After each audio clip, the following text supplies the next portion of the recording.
So guys, ina ma bauta son kallon fina-finan fassarar India Hausa. To in dai kana ka ringa samun fassarar fina-finan fassarar India Hausa, to wannan bidiyon ta kace guys. In dai kana so ka ringa kallon fina-finan ka a cikin kwanciyar hankali ko ina kake, to insha Allah ka sauraro wannan bidiyon zan baka dama domin ka samu fina-finan ka lafiya lau.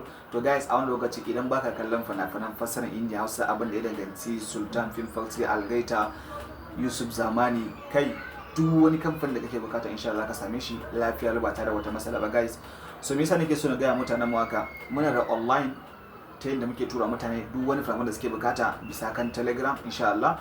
Duk wanda yake bukata insha Allah zai mana magana, ko a ina kake, ko a Libya, ko Algeria, ko ma ina kake insha Allah ka mana magana, zan faɗa ma sarka yadda abubuwan take insha Allah. Idan ka ji ka gamsu za ka yi shiga domin ka je a tura ma fina-finan ka kalle shi a cikin kwanciyar hankali a cikin VIP group insha Allah. To yake ina kowa da kowa fatan alkhairi, komai da komai akwai shi available da izinin Allah. Duk wani fina-finan har ma sabo in wani baya kake bukata za ka yi magana domin mu turo ma da fina-finan kan lafiya lau insha Allah. Mun ce ba kyauta ba domin biya ke. Dan uwa idan ka shirya ka wani magana, idan baka shirya ba ka kowa da sanda ka shirya insha Allah ka mana magana. To guys, ina wa kowa da kowa fatan alkhairi, kada manta da Allah, amma like da sharing na sanar da mutane suna bukatan wannan dama domin ba su samu ba. To ina wa kowa da kowa fatan alkhairi, ai kokari a mana like da sharing wa yan uwa domin su gani, domin su amfana. Guys, let's go guys. Na san yin amma za su mana sharing wannan video. Let's go guys.